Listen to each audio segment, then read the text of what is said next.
Sehat is brought to you by Oziva. Be a better you.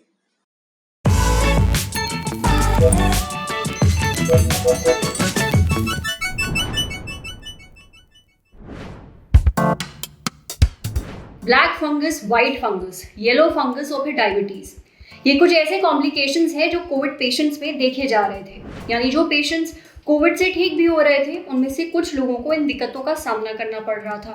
खासतौर पर वो patients जिन्हें कोविड के इलाज के दौरान स्टेरॉइड्स दिए जा रहे थे। अभी तक इन्हीं का तोड़ नहीं मिल सका था कि नई मुसीबत आ गई है, बोन डेथ, जिसे मेडिकल भाषा में एवास्कुलर नेक्रोसिस कहा जाता है। ये उन पेशेंट्स में देखा जा रहा है जिन्हें स्टेरॉइड्स दिए गए थे। इसमें हड्डियों को मिल रही ब्लड सप्लाई में रुकावट आ जाती है, जिससे हड्डियां खराब हो जाती हैं और फिर मर जाती हैं। हमें सेहत पर कई ऐसे लोगों की मेल्स आए हैं जिन्हें कोविड के बाद हड्डियों में काफी दर्द है। जब से उन्होंने मीडिया में बोन डेथ के केसेस के बारे में सुना है, वो और भी ज्यादा डर गए हैं कि कहीं उनकी हड्डियां तो खराब नहीं हो रही हैं। वो चाहते हैं कि हम डॉक्टर से पूछकर इस कंडीशन के बारे में उन्हें और जानकारी दें। तो सबसे पहले तो ये समझ लेते हैं कि बोन डेथ होना क्या होता है। बोन डेथ, जिसको हम मेडिकल टर्मिनोलॉजी में एवास्कुलर नेक्रोसिस भी कहते हैं। एवास्कुलर नेक्रोसिस में एवास्कुलर वर्ड का मतलब है कि बोन की ब्लड सप्लाई का रुक जाना या डैमेज हो जाना, और नेक्रोसिस वर्ड का मीनिंग है कि बोन टिश्यू की डेथ हो जाना। सो बेसिकली एवास्कुलर नेक्रोसिस एक तरह की बीमारी है जो शरीर की कुछ स्पेसिफिक हड्डियों में ही पाई जाती है। जैसे कि इसमें सबसे कॉमन है हमारा जांघ की हड्डी, जिसको कि हम फीमर बोन कहते हैं। और इस फीमर बोन में भी जो इसका सबसे ऊपर वाला हिस्सा होता है, जिसको हम हेड ऑफ फीमर कहते हैं, यहाँ पे ये सबसे कॉमनली देखने को मिलता है। इसके अलावा नी जॉइंट, रिस्ट जॉइंट और एंकल जॉइंट की बोन्स में भी एवियन हो सकता है। हर बोन की एक फिक्स्ड ब्लड सप्लाई होती है और इस ब्लड सप्लाई के थ्रू ही बोन तक किसी भी तरह के न्यूट्रिशन जैसे कि कैल्शियम और ऑक्सीजन की सप्लाई पहुंचती है। अगर किसी कारण की वजह से ये ब्लड सप्लाई डैमेज होने लगती है या इसमें किसी तरह की रुकावट उत्पन्न होती है, तो बोन का वो वाला एरिया धीरे धीरे कमजोर होने लगता है और उसमें पैचेस की तरह जगह जगह बोन टिश्यू की डेथ होने लगती है, जिसको कि हम एवियन कहते हैं। इसकी वजह से अगर ये एवियन हिप जॉइंट में होता है तो इसका हेड वाला पार्ट धीरे धीरे अपनी राउंडनेस और अपनी जो गोलाई है उसको खोने लगता है। इसकी वजह से चलने में दिक्कत आने लगती है। शुरुआत में पेशेंट को जमीन पर नीचे बैठने में या स्क्वाट करने में प्रॉब्लम हो सकती है, और एडवांस केसेस में पेशेंट की चाल भी टेढ़ी मेढ़ी हो जाती है और कभी कभी पेशेंट बेड रिडन भी हो सकता है।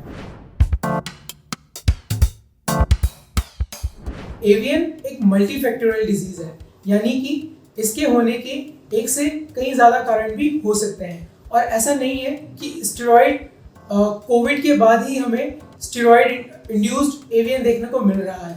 एज एन ऑर्थोपेडिशियन हमें इससे पहले भी यंग मेल पॉपुलेशन में एवियन काफ़ी कॉमनली देखने को मिलता है, और जिसका सबसे इम्पॉर्टेंट कारण है लोग बॉडी बिल्डिंग के लिए स्टेरॉइड से बने हुए पाउडर और ड्रग्स को अननेसेसरीली एक्स्ट्रा यूज़ करते हैं, और वो भी बिना किसी सुपरविजन के।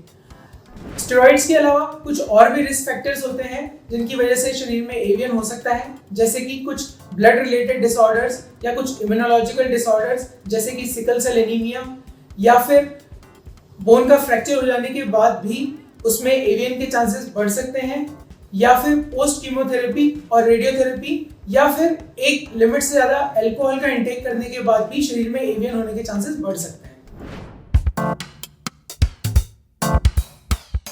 कोविड-19 के सीरियस पेशेंट्स में उनके लंग्स में सूजन आने लगती है, जिसको कि हम मेडिकल टर्मिनोलॉजी में इन्फ्लेमेशन कहते हैं, और इसी को कम करने के लिए कुछ एंटी इन्फ्लेमेटरी दवाइयों का यूज़ किया जाता है। उसमें से एक दवाई होती है स्टेरॉइड।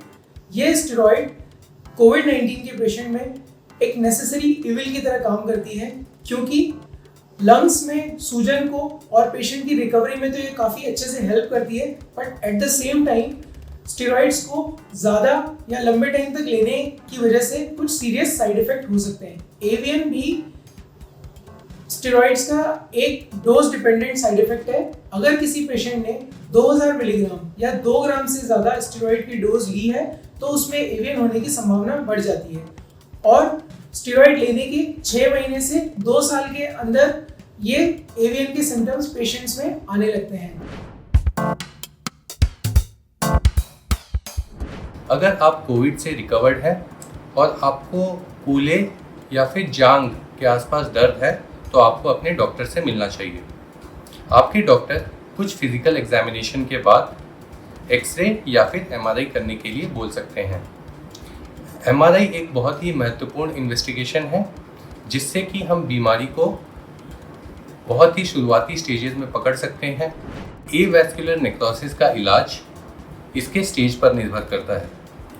शुरुआती स्टेजेस में दवा या फिर किसी छोटे ऑपरेशन से इसे बहुत हद तक ठीक किया जा सकता है, लेकिन अगर ये बीमारी आगे की स्टेजेस में पहुंच गई है तो कूल्हे को बदलने की ज़रूरत पड़ सकती है।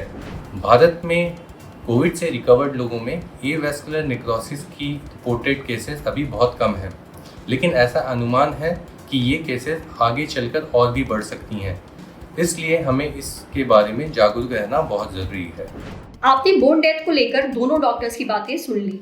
अगर आपको एवैस्कुलर नेक्रोसिस के बताए गए लक्षण महसूस हो रहे हैं, यानी बोन डेथ के लक्षण महसूस हो रहे हैं, तो अपने डॉक्टर से ज़रूर संपर्क करें, देरी ना करें। सही समय पर सही इलाज मिलना बेहद ज़रूरी है। अब बढ़ते हैं सेहत के अगले सेगमेंट की तरफ। जानते हैं कि कहीं आपका यूरिन ब्लैडर खराब तो नहीं हो रहा। कुछ लोगों को पेशाब पर कंट्रोल नहीं होता, उन्हें थोड़ी भी इच्छा होने पर पेशाब के लिए भागना पड़ता है। ऐसे में अक्सर पेशाब लीक हो जाती है, जिससे उनकी सामान्य लाइफ डिस्टर्ब होती है। अब इस कंडीशन को ओवर एक्टिव ब्लैडर कहा जाता है। इसके बारे में हमें और बताया डॉक्टर अनुराग ने। ओवर एक्टिव ब्लैडर उन बीमारियों के कारण होता है जो ब्लैडर की मांसपेशियां या फिर नसों पर असर करती हैं। ओवर एक्टिव ब्लैडर पुरुषों के मुकाबले औरतों में ज्यादा देखने को मिलता है। बच्चे होने के बाद, बढ़ती हुई उम्र के कारण, मेनोपॉज के कारण पेल्विक फ्लोर शरीर का वो हिस्सा है जिसमें ब्लैडर, यूट्रस, वजाइना और रेक्टम होते हैं। इनकी मांसपेशियां कमजोर हो जाती हैं, जिसकी वजह से पेशाब का लीक होना काफी ज्यादा बढ़ जाता है। कई बार औरतें टॉयलेट ना मिलने के कारण पेशाब रोक करके रखती हैं, जिसकी वजह से ब्लैडर ज्यादा भर जाता है और उनकी मांसपेशियां ज्यादा फैल जाती हैं। ये भी ओवर एक्टिव ब्लैडर का कारण हो सकता है। कब्ज और डायबिटीज भी एक कारण है। पुरुषों में क्या होता है कि बढ़ते हुए प्रोस्टेट का साइज, जिसकी वजह से पेशाब रुक रहा हो, इसके कारण भी ओवर एक्टिव ब्लैडर हो जाता है। न्यूरोलॉजिकल बीमारियां जैसे कि स्ट्रोक, पार्किंसन, मल्टीपल स्क्लेरोसिस, इसमें भी ओवर एक्टिव ब्लैडर हो सकता है। इसके अलावा चाय, कॉफी, कोल्ड ड्रिंक, शराब, सिगरेट, इनको पीने से भी ओवर एक्टिव ब्लैडर के लक्षण बढ़ सकते हैं। समझे? अब बारी है सेहत के अगले सेगमेंट की। खुराक एक झकासी हेल्थ टिप।